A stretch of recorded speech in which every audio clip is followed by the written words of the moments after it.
So appreciated. This meeting has been live streamed. Got it. Cool.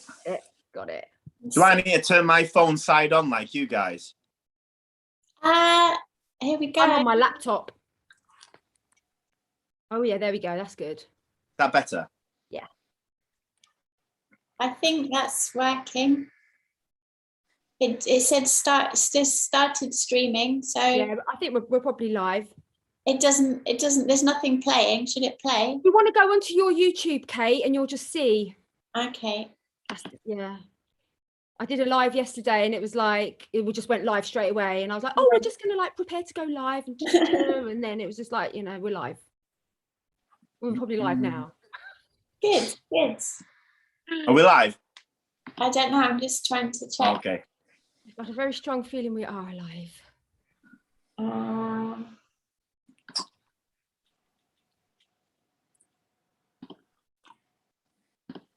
Yeah, we are. Yay. I did a live yesterday and it was like, it just went live. Oh. You still there?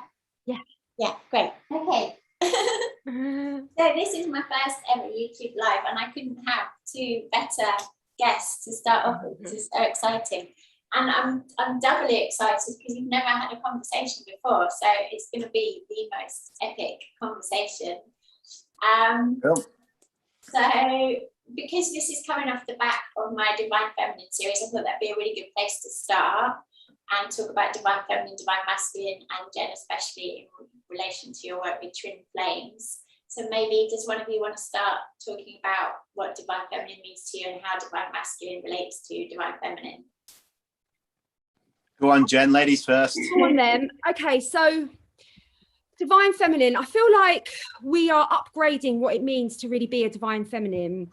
And so much of the patriarchal programming has done a right number on the Divine Feminine, obviously. So for me, I've had to just let go of all of the programming completely and utterly, you know, identify my limited beliefs and do whatever clearing to become that empty vessel again. And as I stand in that place of being an empty vessel, I'm able to be in a very raw place, claim what it really means to be a Divine Feminine. And what it really means to be a Divine Feminine is to be a wild feminine. So I'm very much orientated and anchored towards the wild feminine. So what even does that mean? To me, the wild feminine, she's totally anchored in her power. She's burnt off her ego and her ego has died and become one with the ocean of God. And so she's transmitting from a place of egolessness, essentially, and being an empty channel. And from that place, it's finding that vibration of truth within you, regardless of what society says, regardless of what conditioning says, regardless of what your family commands of you. It's unequivocally standing in your truth and standing in your heart as an awakened soul. So, I mean, I've devoted half my books to speaking about the Divine Feminine, and it's what I've sort of like gathered is that it's very, very important for the Divine Feminine to really, really focus on her enlightenment and to really, really deeply focus on stabilizing in her awakeness. And through that, she'll be able to trailblaze her own healing journey, her own atonement journey. And so as she then trailblazes her own healing journey, when she aligns with her God mate, her mate that God has assigned for her, she will be able to, if she's done the work, to really take that leadership position to be able to hold space for her Divine Masculine's healing. So we're all suffering from PTSD, from being born into the matrix. Every single one of us are. I really believe it's the most challenging place for the soul to incarnate, is this particular realm, this particular matrix. So we're all suffering from PTSD, from the ignorance of society and our family. So when we really, really enter, so a Divine Feminine, Divine Masculine is awakened feminine, awakened masculine, enlightened enlightened feminine. And so when we really get to that place, it's about the healing journey. and it's about the divine feminine's held space for her own healing, and she's healed as much of her PTSD as she possibly can, so that when she aligns with her divine masculine, she can then help get him to that level of by holding space for him and sharing all the tools that she used to activate her own healing and atonement. And then from that level, the divine masculine can really experience a breakthrough, a profound breakthrough with his healing. And then he can hold space for her. So, and then it's like holding space as her PTSD unravels on a very, very, very deep unconscious level.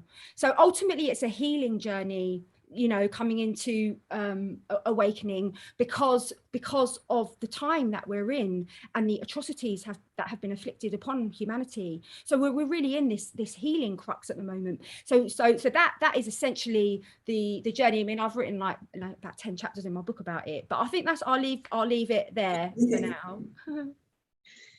Paul, what would you say? Do you know what was the question again? What does divine feminine mean to you, and how does it relate to divine masculine? Okay.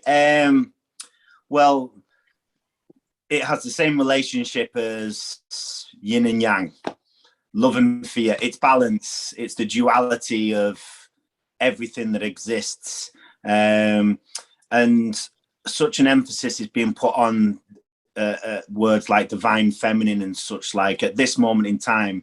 It's because that's what's going to bring balance to earth, purely from an energy perspective, which is where I mostly work, is that the lower three chakras, which are predominantly not predominantly, more masculine, and the upper three chakras, more the feminine energy. What we're seeing now in humanity playing out, or the reflection of the collective consciousness, which has been for thousands of years, is that we've been predominantly living and navigating as a collective. There are obviously many individuals that are very well balanced within their chakras, and that are much more balanced with their feminine and masculine energy, it's never balanced in the sense where it's 50-50, of course. Females are going to be navigating through life much more in tune with their higher chakras and the feminine energy that runs through them, and the males with the lower three chakras, and that's as it's meant to be. But where the balance is starting to be restored is that, in truth, it's where things will really shift. It's when the males start to engage with their upper three chakras. I'm not saying they'll completely shift into them like a female does, but as they start to navigate through life being much more in tune with their heart chakra, their emotions, tapping into moving away from the lower chakras that hold them in the place of ego, which has already been mentioned. So the divine feminine, the importance of it is that it's going to restore balance to humanity. It will mean that much of the needless suffering and wars and egotistic dog eat dog, and the wars and all that kind of stuff will come to an end when this energy, the collective consciousness, start to shift. And the consciousness shift, in truth, really is all beings eventually being aligned with all of the chakras engaged. And it'll be different from individual to individual, but essentially what we've seen reflecting in humanity now is a collective race that has been predominantly living in the lower three chakras. And that's not bad or good or evil or not. It's just a reflection of the collective consciousness and where they've been. And in accordance with astrological alignments, the binary suns coming closer together, the shifting of the ages into Aquarius, and all of these things which all contribute to it is all leading us towards the collective engaging with all of the chakras, the males moving out of the egotistical lower chakras and starting to engage with the upper chakras, and essentially balance will be restored. So I look at it from an energy perspective, and it's no coincidence that, especially for me personally, when I started beating the drum of truth and trying to wake people up and trying to get people engaged to what, you know, the truth of reality, I suppose, I'd say at least 80-90% of the audience and those that were commenting and sharing were actually females. Why? Because they're already engaged with their upper chakras. So when they are navigating through this minefield of truth and falsehoods and misinformation and propaganda and all this kind of stuff, what the women were actually doing is they don't use their ego mind typically to navigate through this. They use their intuition, they use their emotions, they use their gut instincts and all these their heart, all these things that will lead them ultimately to the truth. And the reason there wasn't so many men engaged or spreading the truth or shining the light in the same way is because typically the ego mind wants data, it wants peer-reviewed studies and all that kind of stuff, and it doesn't trust things like gut instinct or intuition or their emotions. So we're starting to move now, and I'm starting to see it, and it's been great with my Reiki Academy. It went from the odd one person turning up that was a male, that is, to now having several males turn up to each course as they're starting to go through a shift. So the balance will be restored when the feminine energy really starts to move into the males, and then that's where true balance will be restored for me. Brilliant. Can you respond to it, Kate? Because I'd love to hear your wisdom. Oh yeah, thank you. So yeah, to me, divine feminine is an energy, and it's in all of us. And it's been suppressed. It's been really suppressed for thousands of years. And like you're saying, it's when we do the healing work on ourselves that it's. So that's what I was just gonna say, is that I feel like when we're talking about this kind of stuff, it can seem quite abstract and maybe quite unrelated to the problems of the day. But I think really what we're going through is, as you just said, Paul, it's a shift in consciousness, and we can't look to the old ways, the old places for solutions, right? We're not going to find solutions in politicians. We're not going to find solutions in celebrities. It's not about petitions and, maybe protests have their place, but, that's not where it's going to come. It's this shift in consciousness that creates the change. And so as we do the healing work on ourselves, like I just had my assistant here earlier, and we were having a long conversation about what's been going on for us. And when you're doing that healing work on yourself, that is the shift, right? When you're dealing with your shadow, which I want to get into with both of you, like dealing with the shadow, dealing with demons, when you're doing that is the awakening. So it seems like maybe these are our personal problems that aren't related to the world's problems, or they're getting in the way of life. But actually, when we're doing that work, that's the healing work. That means then we become the channel, right? And we become that divine presence in the world that is, which you both do very beautifully. You embody that divine presence of being the healer, and then when you do the healing work on yourself, you're creating a frequency that invites other people to join you, right, in that healing space. So that's one of the things about a true healer, right? Doesn't heal other people. You just create a space for other people to heal themselves. So that's divine feminine as well. Like, not trying to fix people, not trying to change people, just being the change and embodying it, and then creating a space for people to join you in that, which, as I said, I think you both embody really beautifully. So yeah, when I was thinking about, because I feel like you both have a lot in common actually, and one of the things that you really have in common, and one of the things that I think again really exemplifies the shift in consciousness that we're going through, is that we've been really trained, I think, and really programmed to be in what I call extraction frequency, where people are always looking about what they can get, right? And we're taught that we're here to just get things out of people and amass material objects. And actually what really makes us happy, and what really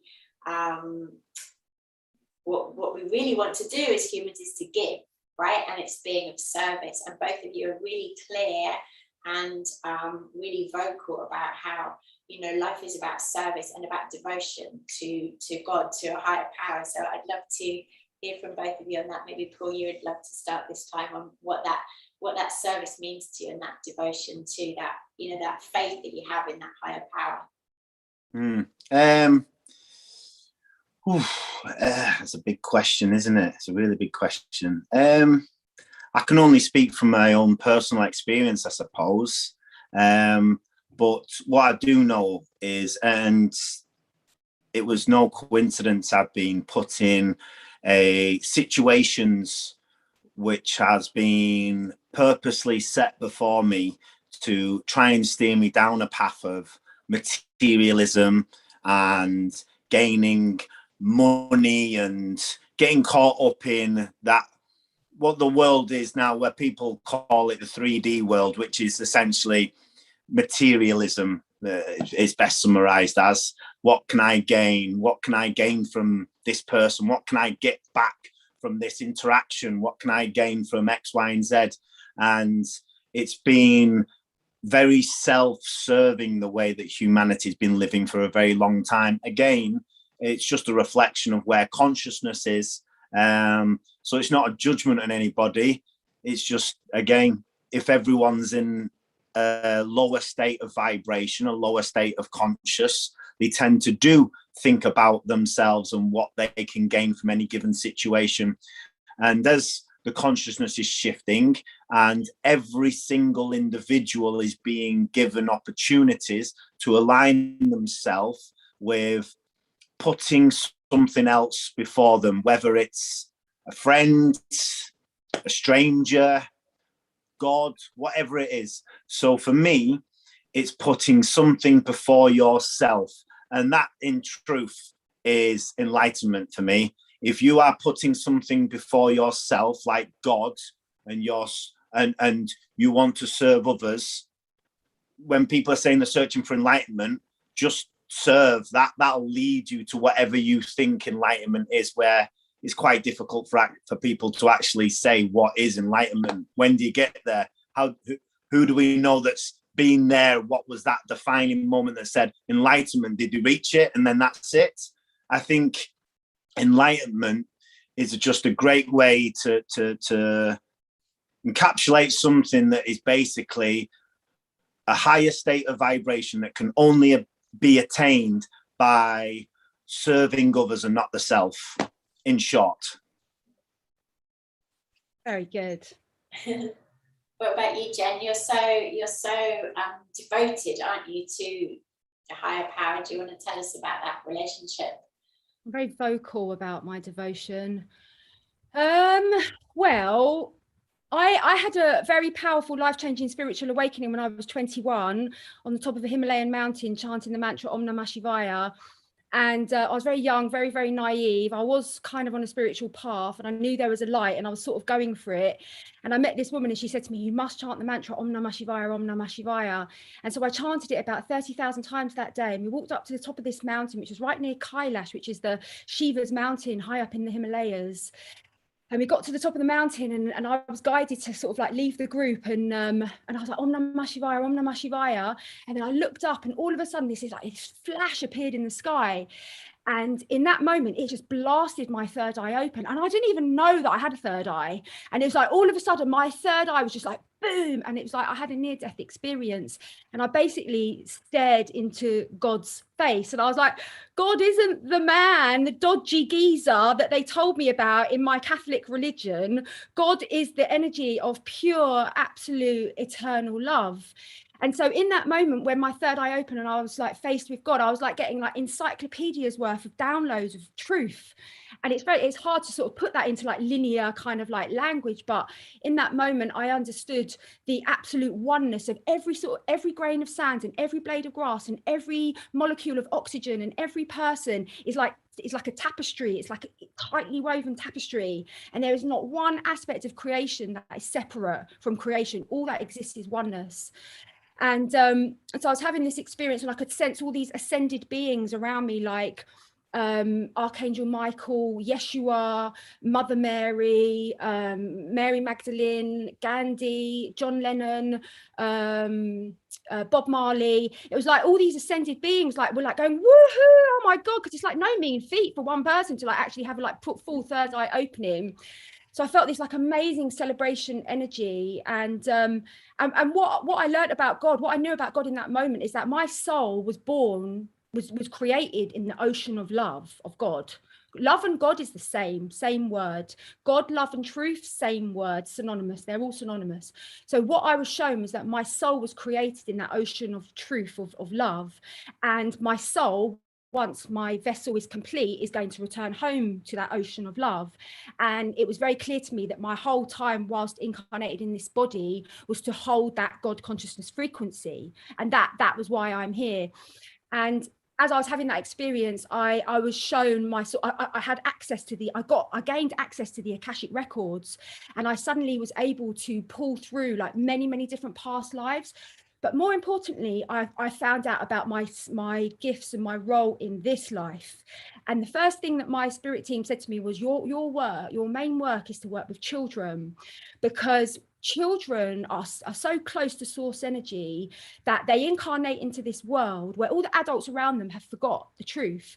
And so my team were like, your role is to hold that frequency of light, of God, of truth to the children, to validate their vibrational experiences, and just to validate their experiences of whatever they're having. And they said to me, oh, your path is going to be music. You're going to be mainly transmitting these codes through music. And they said I was going to be a teacher and a fashion designer. And of course, I was a fashion designer for 11 years, and that's another story. But back to so with God, what I found out about God really is that God is love, God is truth, and that we are all fractals of that. So like God is like one big massive diamond, and we're just like a tiny little minuscule little fractal of that source code. And so essentially, and it was like, before I had my enlightenment awakening experience, I was very invested in my ego. I was a highly intelligent deep thinker, and I believed it. I believed I was separate. I believed I wasn't safe. I believed I didn't belong on the earth, and I was deeply invested in that belief because I didn't know anything else. I was just orientated from my egoic consciousness.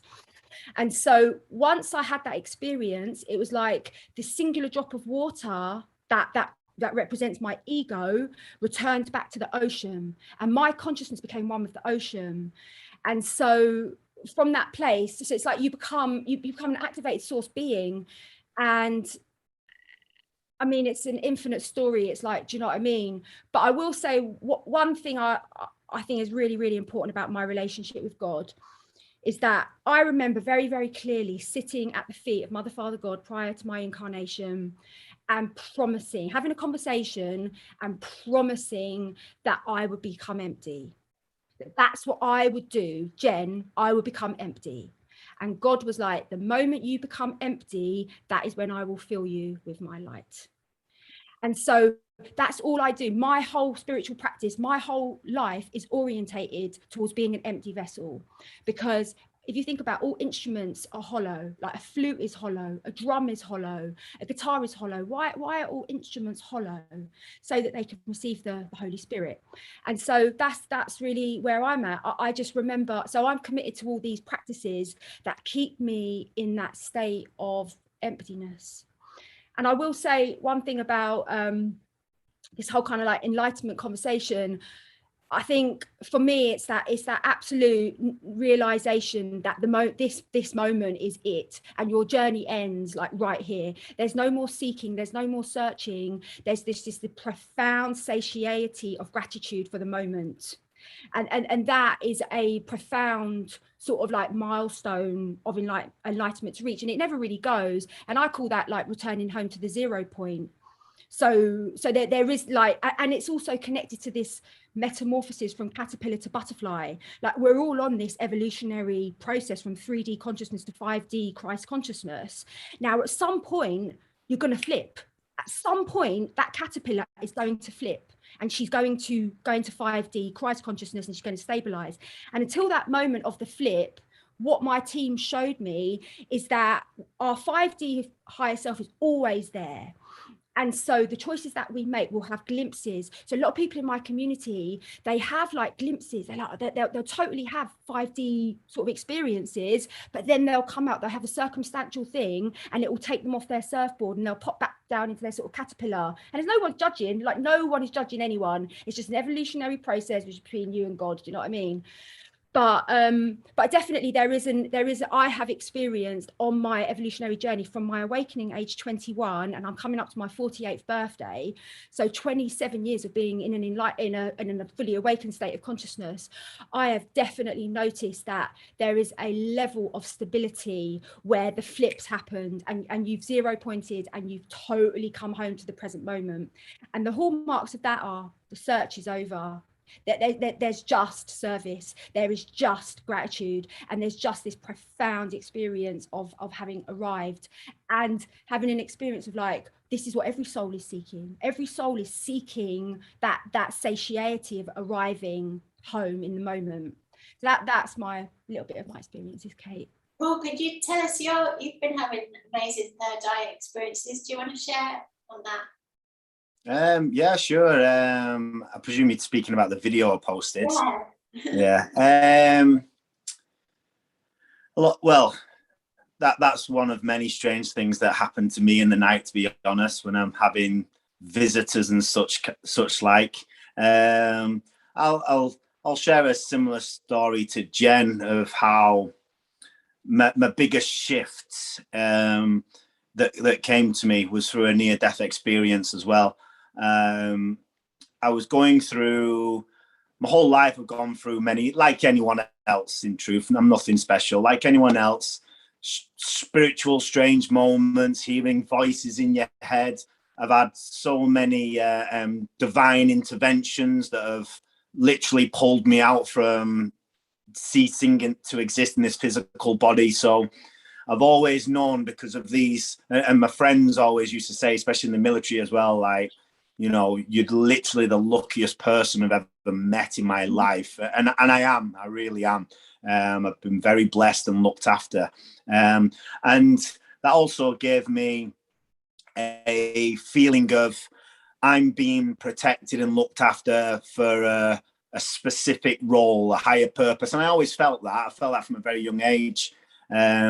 I almost could, well, not almost, I could tell you from a very young age exactly what I was going to do. That I was going to join the military. After the military, I would then get involved in something like health and fitness and hypnotherapy and all that kind of stuff, as I started to navigate through a better, deeper understanding of what I call the three aspects of what makes the human being: mind, body, and soul.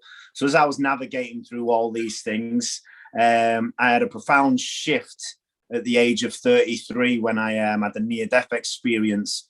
And during this near-death experience, I met a being that would be referred to as the Elohim. So in this interaction with the Elohim, and I was on their planet, and the planet, when I was there, I was returning home. So if you ever have an experience, whether it's through ayahuasca or a near-death experience, or going to some kind of sacred site like mountains, where the energy, the veil is so thin because you're so high up, you're able to have these kind of experiences. And when you travel to these higher states, when you're there, you're not like, where am I? It's a knowingness, you know where you are. And while I was on this planet, I knew the density of the planet in terms of the gravitational pull was 10 times stronger than that of Earth. I knew that the inhabitants lived within the Earth, and I actually knew that most planets are actually like that, rather than the way that our planet is, that they're inhabitants within the Earth. I knew everything about this place. And anyway, as I was engaged with this being who was an Elohim, who was a family member to me, I was overwhelmed with emotions, and I just was holding my arms out saying, I'm home, I'm home, I'm home. It was a beautiful feeling. And the conversation, it was a lengthy conversation that I had, but in short, basically saying, you need to go back now. You know what you're there for. You will remember. Just know that we're going to be helping you all along the way. We're watching you, we're helping you, we're proud of you so far. It was a really nice message. And then when I came back home, I was different. It massively shifted me, because it had settled the doubt in my mind. And any count at this time, at age 33, which is about 9 years ago, although way before the age of 33, I was having many different experiences. I was having internal battles where I genuinely thought, am I losing the plot? Am I crazy? Because this was back in a time like 12 years ago when things really started shifting. Social media, there wasn't like Facebook groups for this kind of thing. There wasn't many YouTube videos to give you any kind of greater understanding. I didn't come from a spiritual family or a religious family. So I was literally, which was exactly as it was meant to be. So I couldn't be indoctrinated or swayed one way or the other. So I could find my own way. And when I came back, that inner talk of, am I losing the plot? What am I here for? Am I really here for a bigger purpose? Am I just mental? Am I making these things up to give myself some kind of purpose? Am I lost? It was just gone. It was settled. And then from the age of 33 up until present day, if you'd have had a conversation with me, I would have said to you, there's something coming in the very near future, and I'm going to play an integral part in leading the new world. And that was it. I knew it beyond any shadow of a doubt. So that was my first big shift, if you like, in my own consciousness, and the realization that I'm here for something much bigger than what even though I could feel it, it was much bigger than even I thought. So that was my big shift, meeting the Elohim. Tell us about your third eye. Like, it's literally been lighting up, right? This will just sound weird, but I'll just tell you the truth. I have work done on me when I sleep, and it's other energies that do this kind of work. So in all honesty, I don't know why they activated my third eye the way that they did. I don't know why it was pulsating so that I could catch it on camera. At this point, when that happened, I was so used to this work being done. There's been many times when I've woke up in the evening and there's literally a chamber that's been put around me with these codes that are within the chamber. If you imagine like a chamber coming over my bed, and I could see all these codes, and the codes would be just flying into me at random as well. It weren't like one after, just different codes flying into me. And as they were flying into me, it was the feeling of activation of certain DNA codes and things like this. So that's what was happening that night. So I don't know why my third eye was activated the way that it was. I don't know what the purpose of it was. All I know is that it was other beings that I surrendered to that were just doing the work, to be honest. It's not something I can, if you said to me now, right, go and activate your third eye in the same way that you didn't catch on camera, I'm not too sure that I could. You know, that was I caught it in that moment as the work was being done on me. And I've never caught it again since. I've seen many things, you know, when I wake up. I just go back to sleep now because it's been happening for such a long time. Can I wouldn't mind just sharing that. I think like my perception of like why you're having these amazing experiences, Paul, is because they're like you're like a role model for the divine masculine somehow, and I feel like they're templating you with all the new codes, and somehow like your voice is really, really important in this transformation, and so and particularly to men. To men, and that they're coding you. I mean, you probably know that. It's absolutely amazing. It's so beautiful and auspicious that you know, and I'm so grateful that to hear that you're really, really trusting, because you got nothing to worry about. Like, oh my God, like you know that now anyway. But you're so loved. Oh my God. Yeah, totally agree. No, I mean it's I'm great. Sometimes I've had to wake up in the middle of the night and just said, I need some sleep. Can you just leave it tonight? And they do. And it's like they shut up shop and go, okay, disappear. And I get a good sleep. And then they'll come back. What I did notice is that they'd never go more than 3 days of doing work on me. So if I was getting really tired with all the work that was happening, come the fourth night, I knew there was going to be no work being done on me, so I could get a good restful sleep. So and so yeah, so there you go. As crazy as that'll sound to a lot of people, but hey ho, that's the truth. Yeah, well, I think, like Jen said, you know, you're leading the way. We're all leaders in our own way, right? And what we're experiencing, those kind of higher vibrational experiences, that's what's to come for everyone, right? And that is the ascension or the shift into 5D or however you want to call it. But, you know, we're just, for whatever reason, we're just experiencing them like ahead of the curve. But everyone's going to go through those experiences eventually, right? And that's the 12th strand DNA activation, right? Yeah, totally agree with that. Yeah, it's what's interesting is that I always I categorize this and as three groups of souls that are here, three groups of souls, and they're as integral to each other.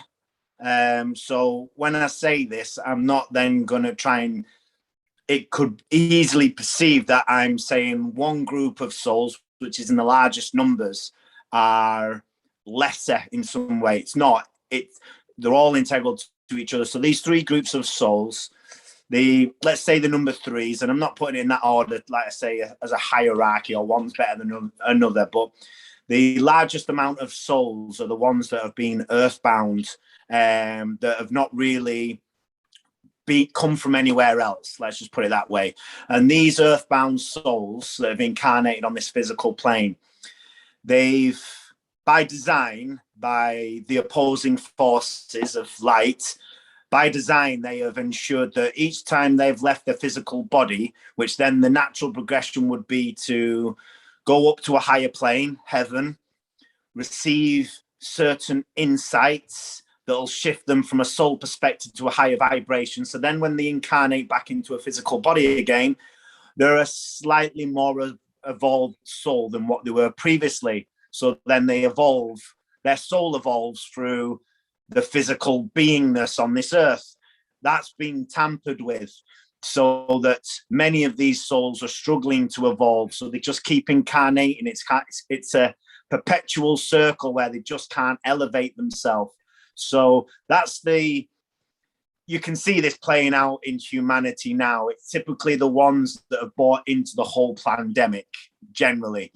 Then there's the groups of souls, the number twos, I call them. These are the ones that they could have been here for a very long time, could have even been here since they began, but they've come from a place where they've already been going through a soul evolution at a different star system. So they're just further along on the journey, just further along on their soul journey. They've come here to shift the balance, to raise consciousness, to contribute, to serve God.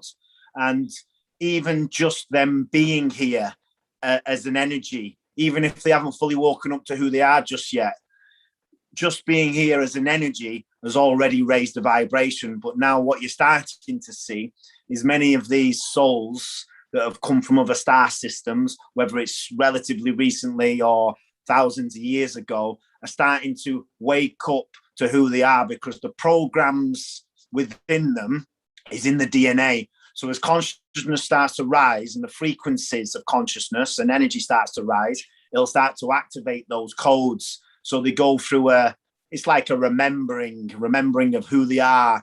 And that is felt by, I feel like, Jen said, music's her thing. So it's in her codes to produce music.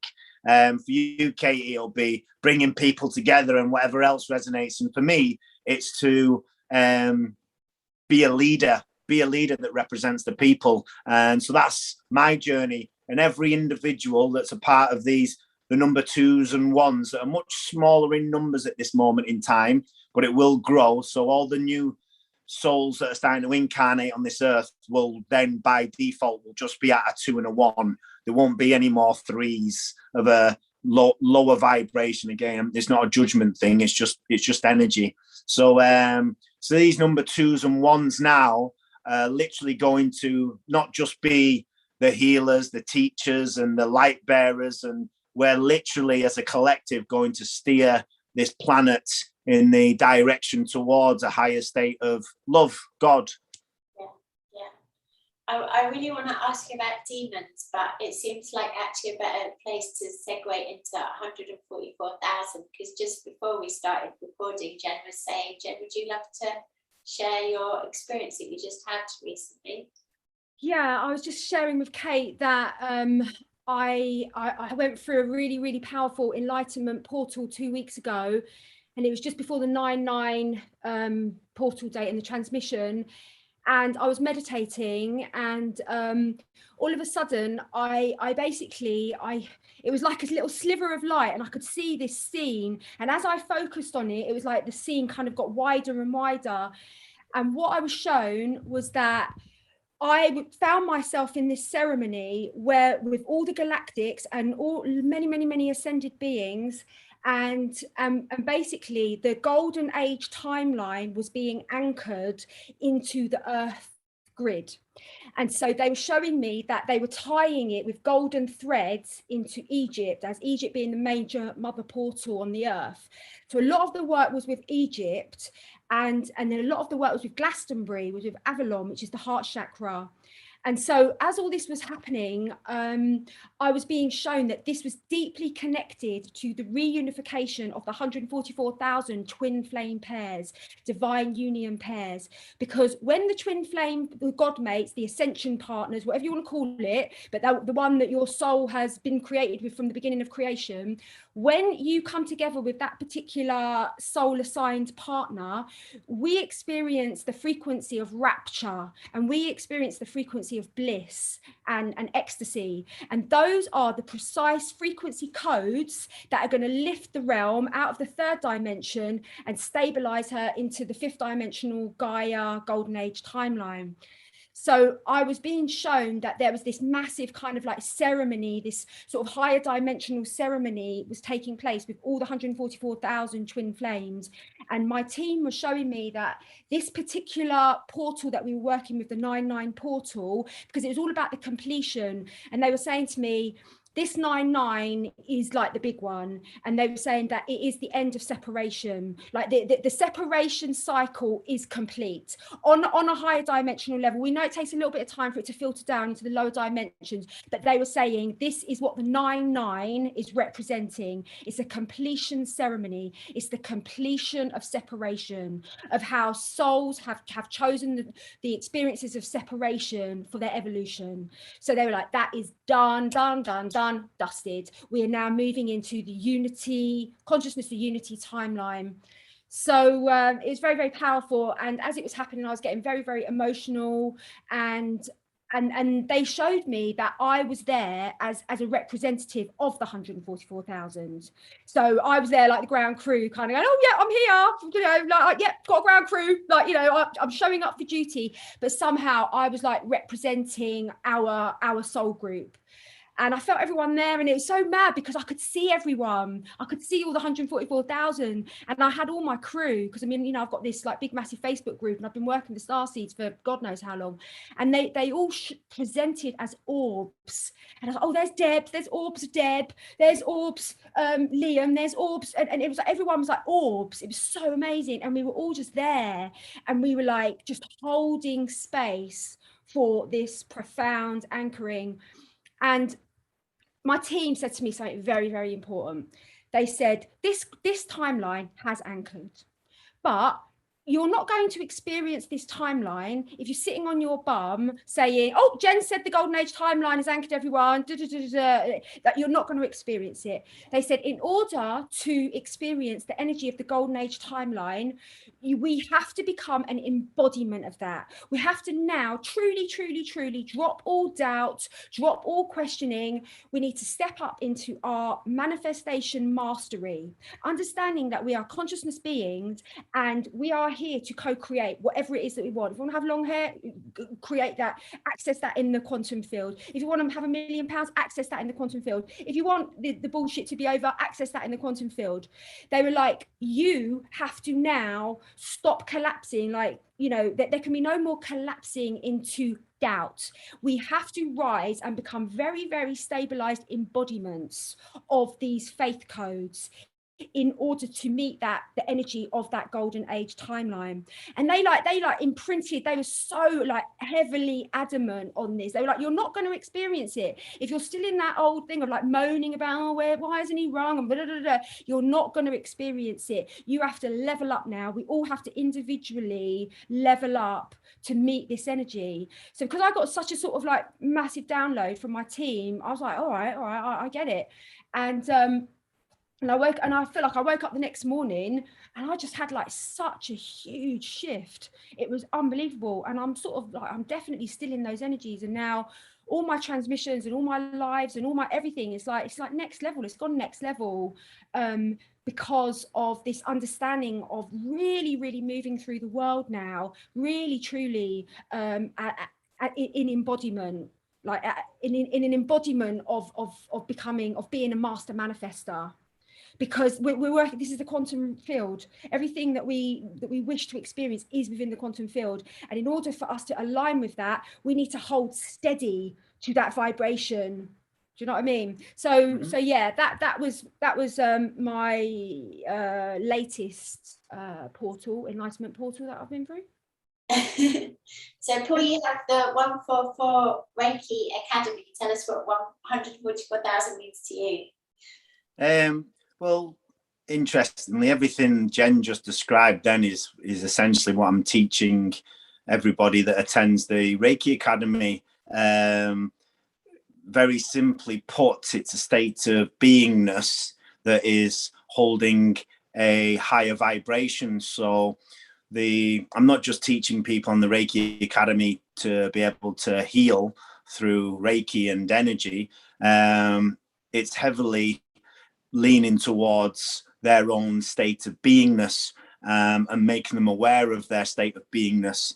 The whole world would shift tomorrow if everyone became aware of their energy fields, what brings it down and what brings it up, essentially. And what brings it up are many of the words that's just been spoken, like faith, truth, love, God, service, brotherhood, sisterhood.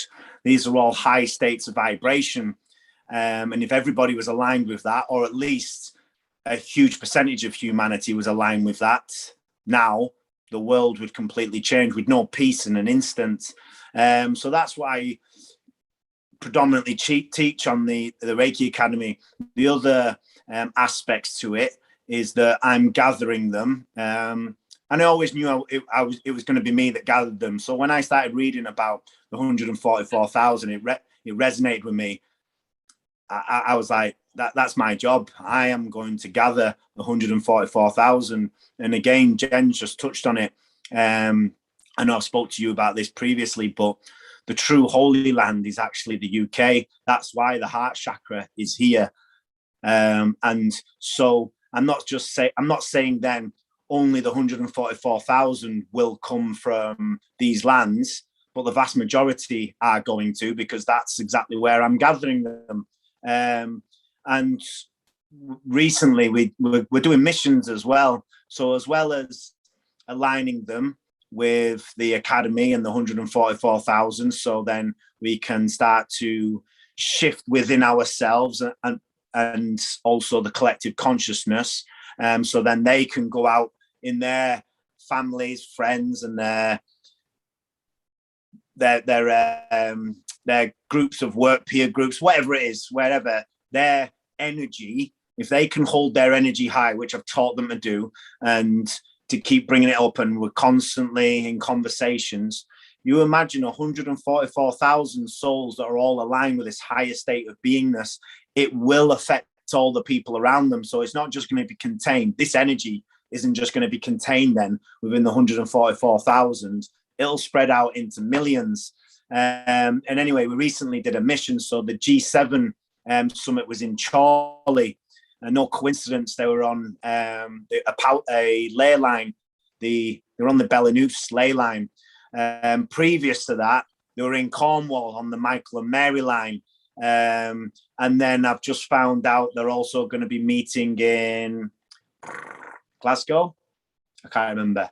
they're meeting somewhere else soon as well for another forum, another G7, which is on another powerful ley line. And this is intentional because most of these beings, called principalities, demonic entities and such like, that all come together, they practice rituals. They practice rituals to try and shift the collective field of energy by tapping into the ley lines to bring the energy of the collective down so that the collective is easier manipulated and essentially so they can keep control. So one of the things that we did is that I was able to facilitate an entry point into the G7 summit while they're in Chorley. And we collectively, hundreds of us, went in there and brought in loads of light.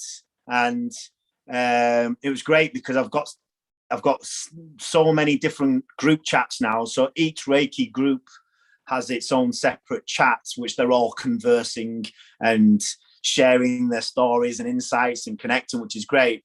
But what I get to see is all of the group chats, and every single group chat. So all these group chats are independent from each other. So they're not connected yet. They're connected energetically, but I mean, to be able to verbalize and communicate in that way, they're not connected yet. And to see them all sharing the same visions and the same colors and lights and symbols and everything they're seeing, it showed it really did work. And I know I'm preaching to the converted already, so you understand what I'm saying. So that was one of many missions that we're going to be doing. It was actually that we did that as well. So the 144,000 is raising consciousness. It's within those soldiers of the 144,000 holding a state of beingness within themselves, which then means when attacks come on the collective consciousness to try and lower the vibration, if they hold the energy, which they will, the collective consciousness won't drop like it did before. So we're anchoring, we're holding the energy at a place now, and as the army grows and grows and grows, to almost no matter what is thrown at the collective consciousness from energy, whether it's fear, predominantly fear-based, false flag events, all that kind of stuff, these guys are the ones that are going to hold the energy so that the collective consciousness doesn't fall again like it did before. Like guardians, they're going to be like the guardians, if you like, the light beings that are the protectors of the energetic realm, which is Earth. Yeah. Can I just say one thing about what and I wrote about this in my book. I think you'd love my book, Paul. It's called Twin Flames and the Event, and I've talked loads and loads about the 144,000. But one of the things that came through when I was bringing that book through was that the 144,000 are the original source beings. So in the moment of the Big Bang, like, so all that existed was like source, was like God, was just like this big sort of ocean of oneness. And at some point, it was decided that there would be a split from the wholeness, and basically we would become individualized. But in that first initial fractalization, we split off as the 144,000. So we're like the oldest ancient source beings that have like had galactic missions all over the universe. Like we're basically like system busters. Like any planetary system that's like, you know, under threat or about to go down, we all just incarnate there. And it's like, that's what we do. We move around. It's like what Paul says, we're the anchorers of the higher codes and the higher timeline, and we're the embodiments of that, and it prevents that sort of like real deep collapse into those lower kind of energies. So we're kind of like buffers in a way. We're like keeping it at a sort of at a particular level. But I just wanted to mention about the 144,000, because that really, really deeply resonates for me, because I feel that. But what I go on to talk about is that when the 144,000, when we did do that fractal split from source, we split as androgynous pairs. So the 144,000 is actually 288 pairs of men and women, or masculine and feminine polarity. So And then we stayed in our androgynous state, and Plato talks about this. I mean, this is like, I'm not the only person that's ever talked about this, do you know what I mean? But this is like known, that we stayed in our androgynous state for like billions and trillions of years. And then at some point it was decreed, there was like this big sort of like conference, spiritual conference, and we were like, all right, we're ready now, we're going to do that split, we're going to, us androgynous, original androgynous unit, like, we're going to split. And then that was when the twin flames split. And what my team told me was that when we did split many billions and billions of years ago, we stayed in our sort of like harmonious vibration, i.e. we incarnated in our vibrational pairs over all aspects of the galaxy and the universe. But it wasn't until the time of Atlantis. So at the time of Lemuria, we were in our twin flame pairs. We were in a very, very high, blissful, high dimensional state of consciousness. And then Lemuria sort of like merged with Atlantis, and it was all going quite well at Atlantis originally. And then there was like this energy came in. I mean, this is a really, really long story, but in a nutshell, what my team showed me was that at the time of Atlantis, there was like this electromagnetic grid that surrounded the Earth plane, and it kept the Earth protected from lower sort of like nefarious frequencies. But as part of this evolution that we're in now, from experiencing the timeline of separation, for us to go back to oneness and back to source, at the time of Atlantis, a vulnerability was allowed to take place within the electromagnetic grid, and it created an opening and a gap. And once that opening and that gap like broke the seal around the Earth, then what I was shown was that all these like lower frequency, like Martian energy was allowed to enter into the Earth grid. And that brought with it the conversation of ownership, of separation, of my land, your land, of this whole idea of separation. Whereas prior to that, it was all just like bliss, unity and community. Do you know what I mean? Everyone's like working together for the state of oneness. But once this energy came in, this was all connected to what went down at Atlantis, where a lot of, but this was all God's plan. It wasn't like, oh shit, man, that happened in Atlantis. It was like, this was the plan. This was what meant to be.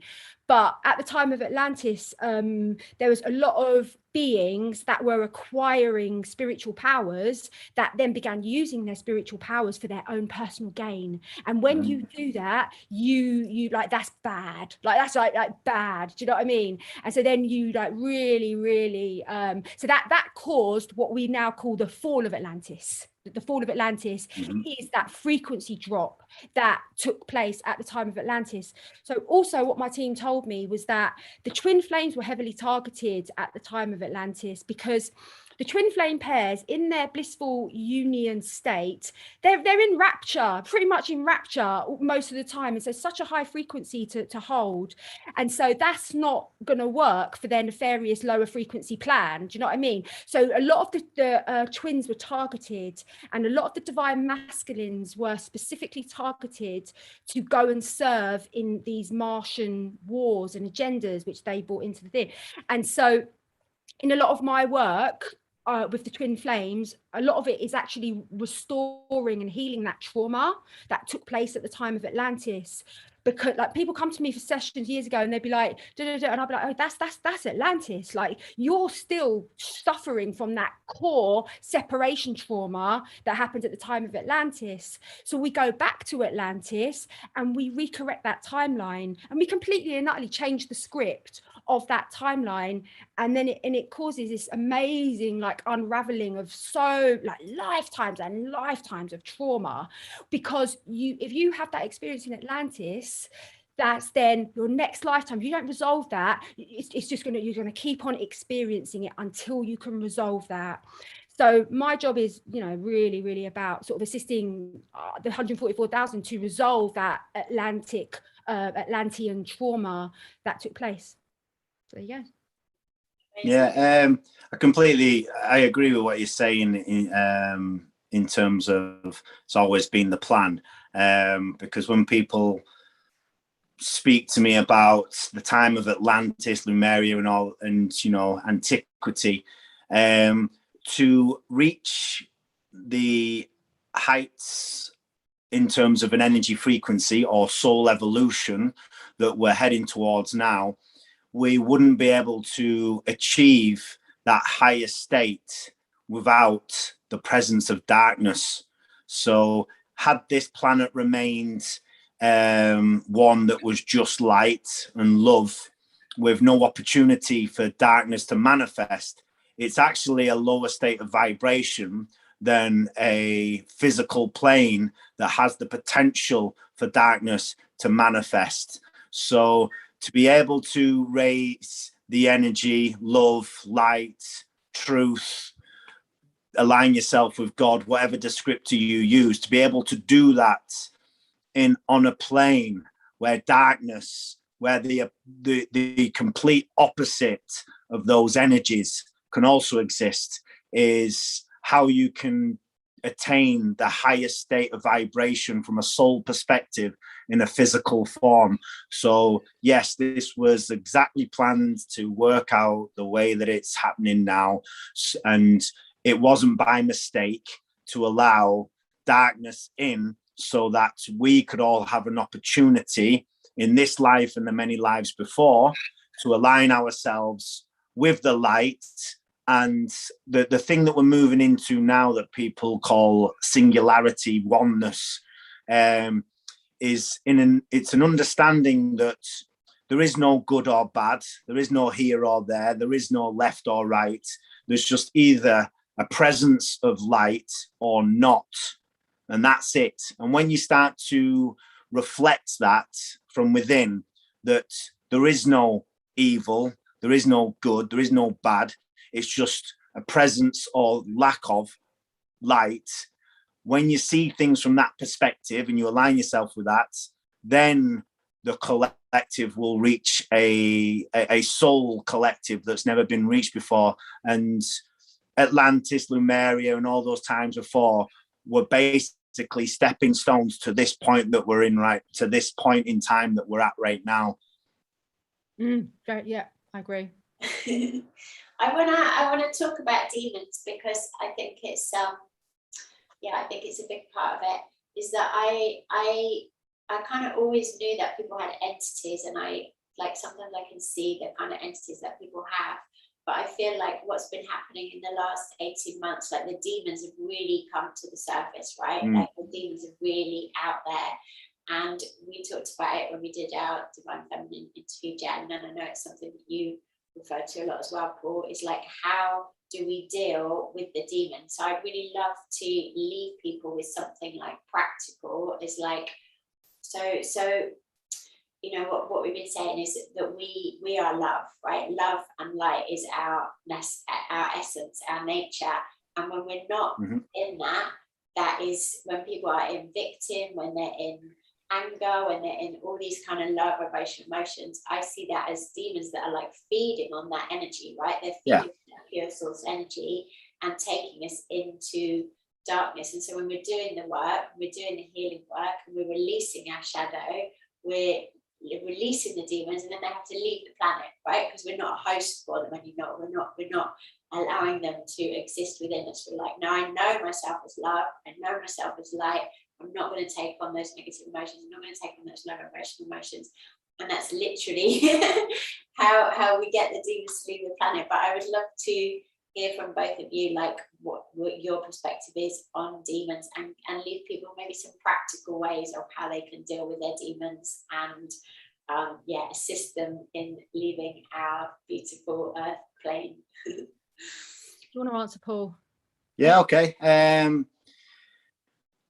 I like analogies because I think it's a great way to simplify things for people that are not necessarily as well versed in understanding energy, spirit, God, all that kind of stuff. So we are transmitter receivers. We're water beings, and our impulses, thoughts, words, and actions come from electrical impulses that come from our energy field predominantly, sometimes come from a higher place that's given to us, like divine interventions and messages and such like, but it's all energy. Now, very simply put, well, you can, and I don't advise anyone does this, but you can summon them up into yourself. So you can intentionally call them in, okay? Which is never a good idea. But there are some beings out there that have done this. Now, the beings that do this are of a low vibration. And what they do is go through ceremonial practices, witchcraft, art, magic, occult magic, whatever it is. If you imagine, when they say as above, so below, there's a mirror image of this world, the underworld. So as we search for this, a higher state of beingness, enlightenment, whatever descriptor you want to use, essentially we're taking the energy up. As we're taking the energy up, their version in the underworld of going up is going further away from our light. And again, from their perspective, enlightenment is attained from our perspective, from moving further away from love and God. That makes sense? So as we go up, their version of enlightenment is to go further down. So you have to go really, really low in your vibration, whether you are consciously trying to call them in because you want to gain some kind of self-serving power, sell your soul, literally to sell your soul. But for those that aren't seeking to be in, to have a host, one of those lower energies, demonic entities, the way that these demonic entities can influence you is when your vibrational field of energy is so low that they can tap into it. So if you want to listen to BBC Radio 1, you've got to tune into a specific frequency to be able to hear that channel.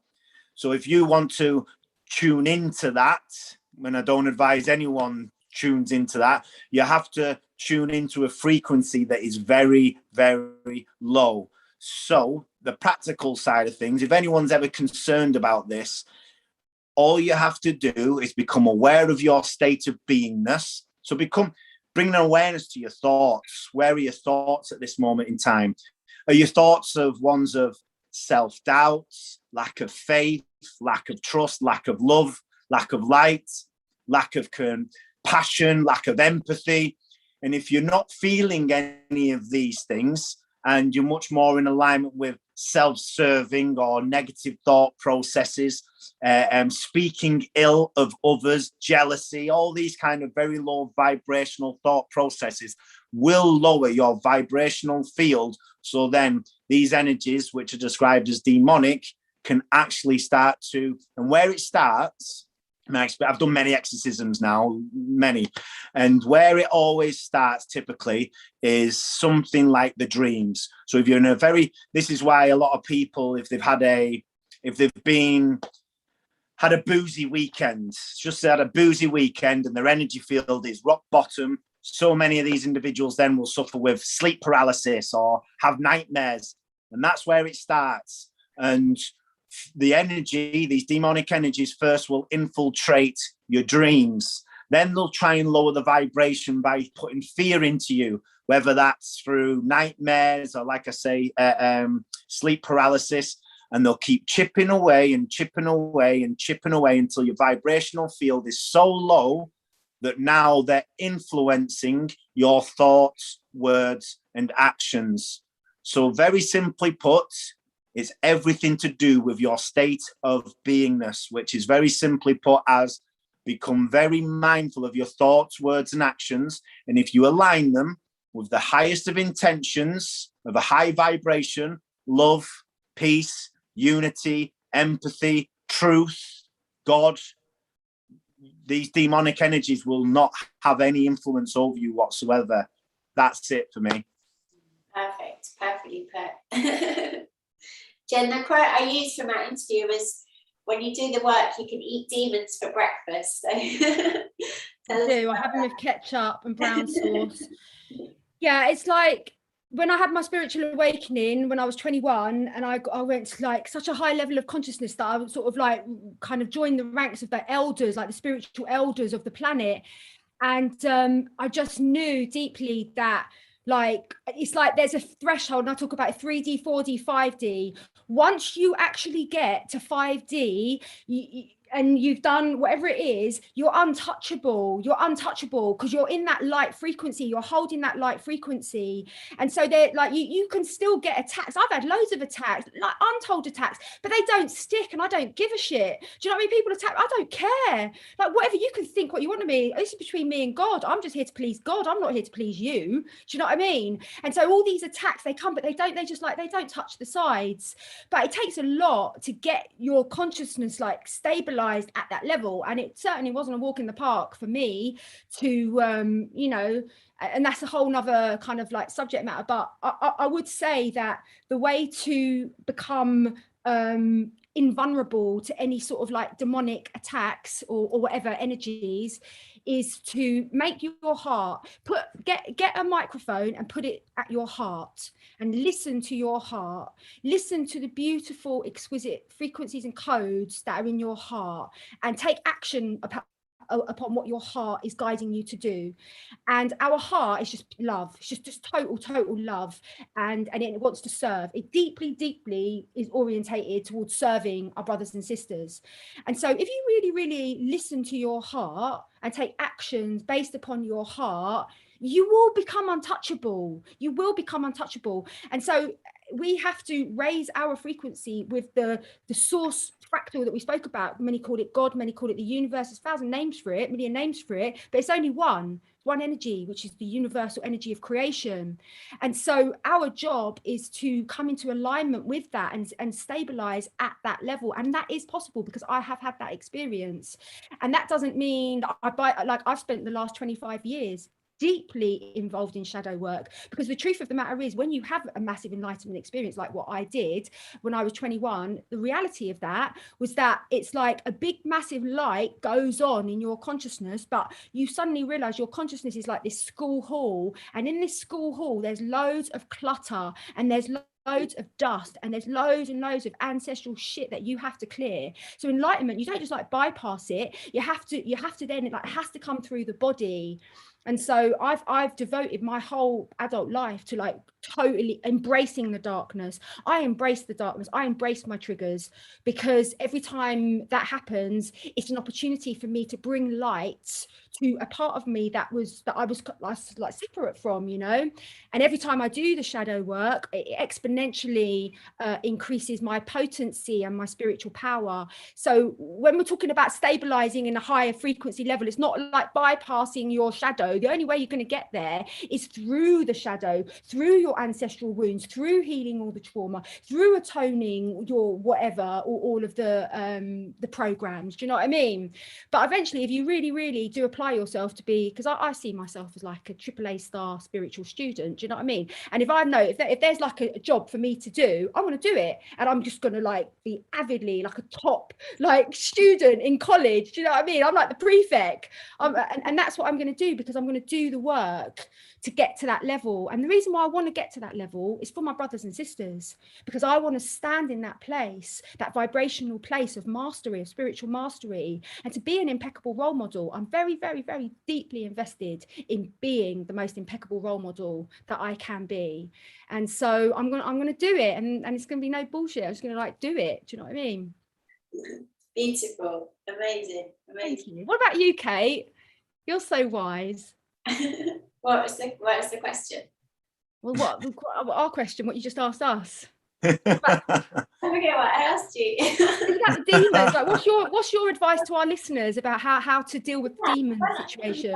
We both actually said it really perfectly. I think it's vibration, and it's about listening to your heart. It's about being really authentic. I think whenever we go into victim, that makes us a magnet for demons. Yep. It's like poor me. Whenever we're in anger, whenever we're projecting out. So it's about really keeping that alignment. It's about knowing that we are love. That is just all we are. And it's all we ever have been. It's all we ever will be. And anything that's not love, it comes in to help us heal. So then we can say, okay, I recognize that you are showing up in my life in order that then using my spiritual tools that I've developed over eons, as you were saying, Jen, using my spiritual tools, I can look at you and I'm not scared of you, and you don't have power over me, and I can forgive you and I can release you and I can let you go. And doing that, then we're transmuting the energy, right? We're sealing timelines, we're ending ancestral patterns, ancestral trauma. And yeah, that's how we literally become stargates. Like you're saying, Paul, we're transmitters. And so the more we do the work to actually, on a deep cellular level, clear our energy, clear our vibration, then we can hold more light. And I see our cells as being like the TARDIS, right? Or it's like a mobile phone. It's like your cells are like tiny, tiny microscopic, but they have unlimited capacity to hold information. So this has all the information that we know, right, in this little thing, and our cells is the same. So the more we clear, and that's physical, mental, emotional, the more we clear on all those levels, then the more we can hold light. And then it's not like things stop happening, because like you say, the stronger you get, then it's like the bigger the demons you have to fight. But you're just like, okay, I can do this, I got this, I know how to do this. And then it's like, yeah, then you have like a period and then it's on to the next one. So it's just, yeah, it's just constant, isn't it? But you just, yeah, your sword gets sharper each time. Yeah, amen. That's so beautiful. I just feel inspired to share with you that yesterday I hosted this equinox transmission, the equinox ceremony, and we've had over 1,000 people do it. And then suddenly I was in the middle of the ceremony and it was like plot twist. And then suddenly we were like, right, we're going to Rome, guys. And then we all went to Rome. There was like loads and loads of us like doing the ceremony. And then we were all like dressed in white. And I was like, oh, we're here, demons, we're here. Do you know what I mean? And it was so funny. And then we did this like most incredible just light work in Rome. We opened up this like beautiful Stargate, and then we called in the Arcturian elders, and we actually did this transmutation or this healing for all the media, because the last transmission we did the police, and we did this ceremony whereby we visualized all of the police in Australia removing their helmets and being given a white dove, and then they all put the white dove in their heart, which connected them to their heart energy. And then the next day it was like loads of like West Victoria police and all like, you know, they'd all had enough, and it was amazing stuff. So we decided to do the same thing with the media, that we were going to like bring these awakening codes to the media. It was so powerful, but it all took place at in Rome. And I was like, God, I'm so brave, man. I am so brave. Like, it's probably one of the darkest places in the universe, like literally. And but it was like, no, we're there because we're in our light. Archangel Michael was there, Mother Mary was there, all the galactics were there. They gave us this beautiful golden cloak, this next level golden cloak for protection. But that just shows you that, you know, when you get to that level, it's like there's no fear. There's no fear. I actually feel sorry for him, and I actually feel love for him. I'm like, oh, you poor bugger. Like, you must be so flipping sad. Do you need a cuddle? They are us at the end of the day, right? They are us. They're just, we're all one. Yeah. So yeah. And we're all helping each other, like Paul was saying, we're all helping each other to get to the next phase of evolution. So we couldn't do it without them. Yeah. Oh, that's so beautiful, Kate. So maybe we'll end it just by like, I feel like it's been a really long year, and I really didn't think we would get to the point we are now with all the injections and everything, but I've still been so positive and so hopeful all the way through, and I do feel like it's gonna end, and it's gonna end really soon, and maybe October is the month when we see lots of revelations coming out. What do you both feel like? Where do you feel we are currently? Cool.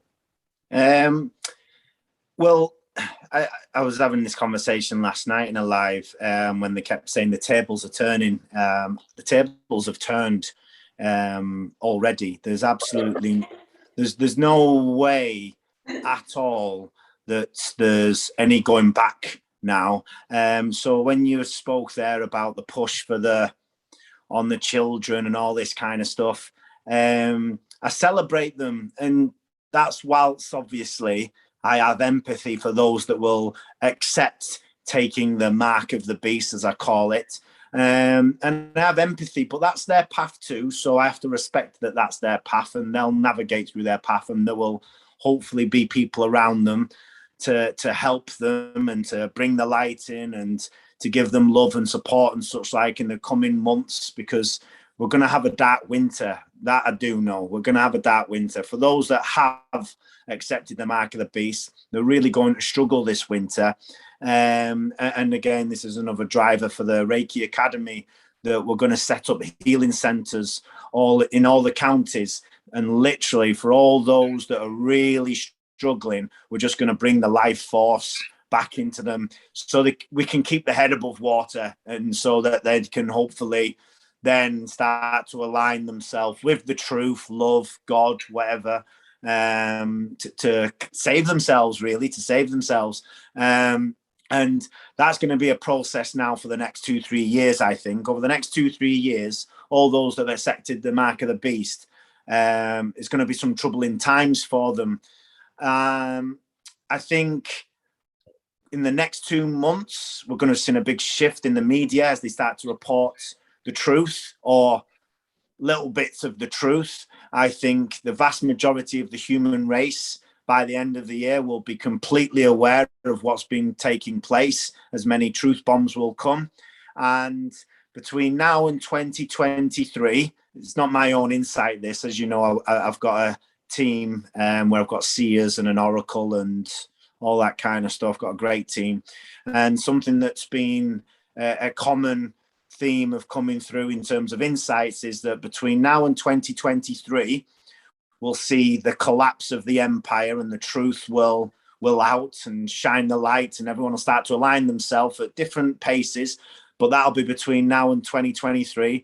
And then from 2023 to the year 2030, 7 years, will be a massive rebuild.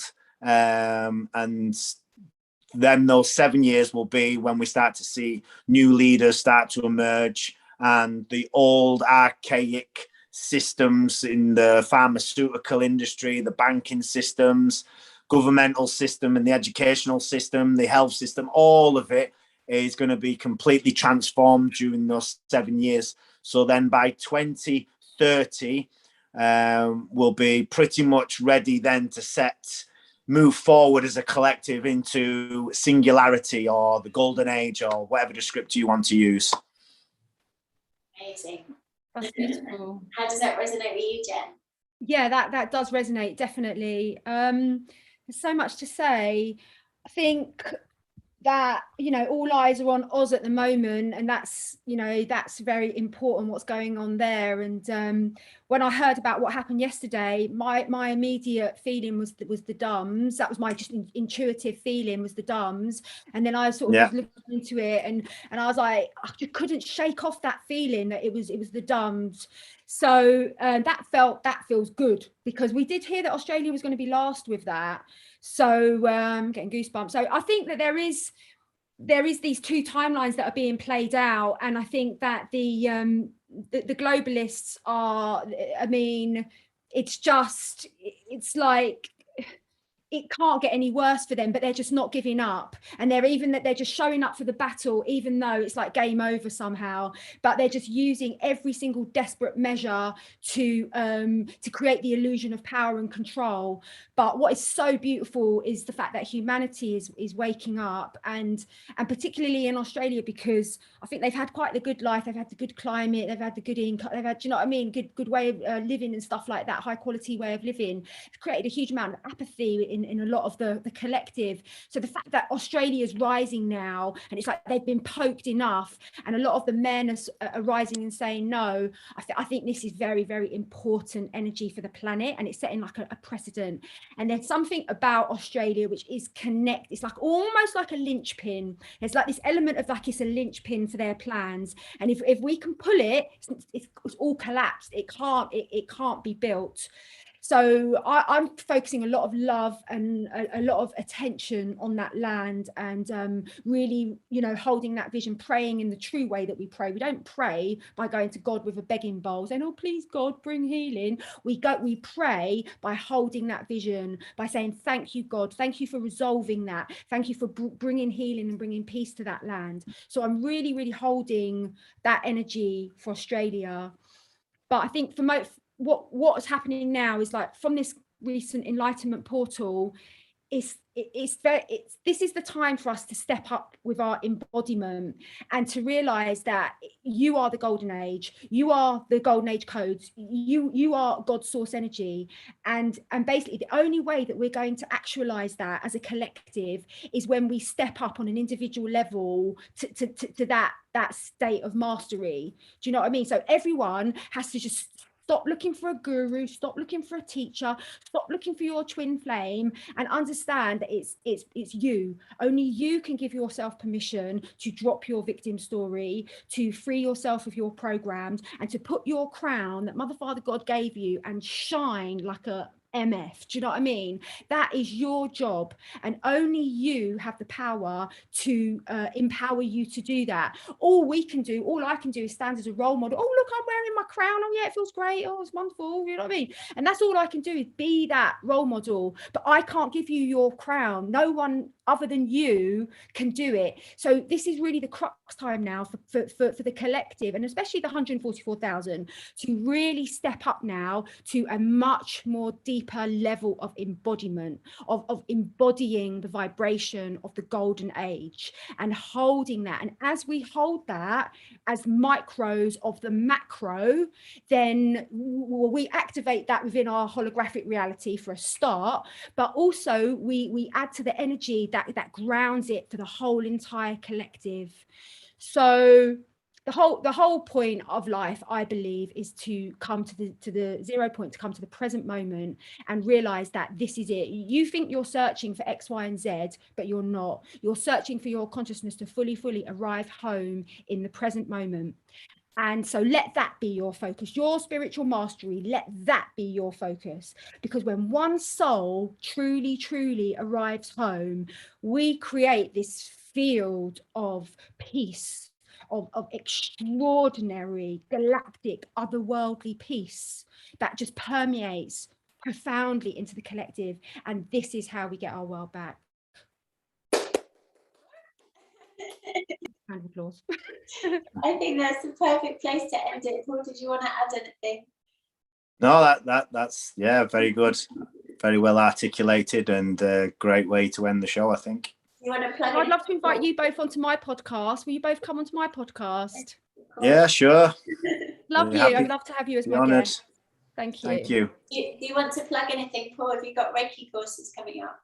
I've not set the next ones yet. London's very popular, so it's likely we're going to be heading to London next. We'll have the dates over the next few days for London, just trying to source a venue that isn't charging £1,000 an hour. And then also we're going to be heading to Cornwall, Leicester, and Ireland is very popular as well. So yeah. So Brighton. Come to Brighton. Brighton's very popular. Lucy Davis is helping me out with that. I don't know if do you know Lucy Davis? I know Lucy, yeah. Yeah, she's great. She was on my course, on the last course. Oh, really? Yeah, she was on it, and she's getting the Brighton sorted for me. So yeah, going to be heading to Brighton as well. So let me know. I live in Brighton.